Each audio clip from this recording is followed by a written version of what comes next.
I 10 cibi che migliorano l'umore. Ci sono molti alimenti che fanno bene non solo al nostro corpo, ma anche alla mente e all'umore. La dieta giusta, principalmente mediterranea, ci aiuta a pensare in modo positivo. Invece, al contrario, il cibo spazzatura sembra soddisfarci solo in un primo momento. Tale cibo, infatti, inciderà in modo negativo sull'equilibrio psicofisico del nostro corpo. Ecco i 10 cibi che favoriscono il buon umore. All'ultimo posto abbiamo lo yogurt, il quale è ricco di calcio e di prebiotici utili per stimolare gli ormoni positivi.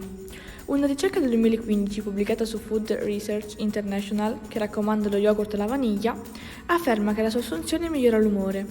Al penultimo posto troviamo le uova, estremamente nutrienti, ricche di vitamina B e D e piene di zinco e triptofano, sostanze che garantiscono la serenità dell'organismo favorendo anche i pensieri positivi.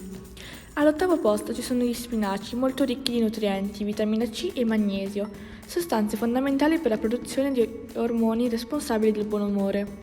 Al settimo posto ci sono i pomodori, che oltre ad essere fonti di vitamine, fosforo e potassio, è ricchissimo di licopene, cioè una sostanza che protegge il cervello costituendo un vero e proprio antidepressivo. Al sesto le patate dolci, perché esse contengono un carboidrato complesso che garantisce benessere sia fisico sia mentale, aumentando i livelli degli ormoni del buon umore. Al quinto troviamo le noci, perché presentano vitamina E, magnesio, melatonina, le quali migliorano le prestazioni della mente e riducono la tensione emotiva.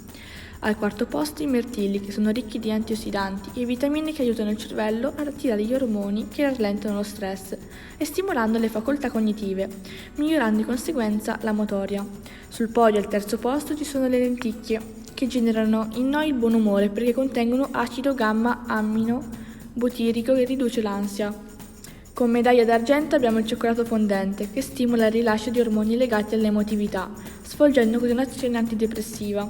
Infine al primo posto con medaglia d'oro troviamo le banane, proprio così le banane, perché donano all'organismo energia e aiuto per alleviare lo stress, portando una sensazione di benessere.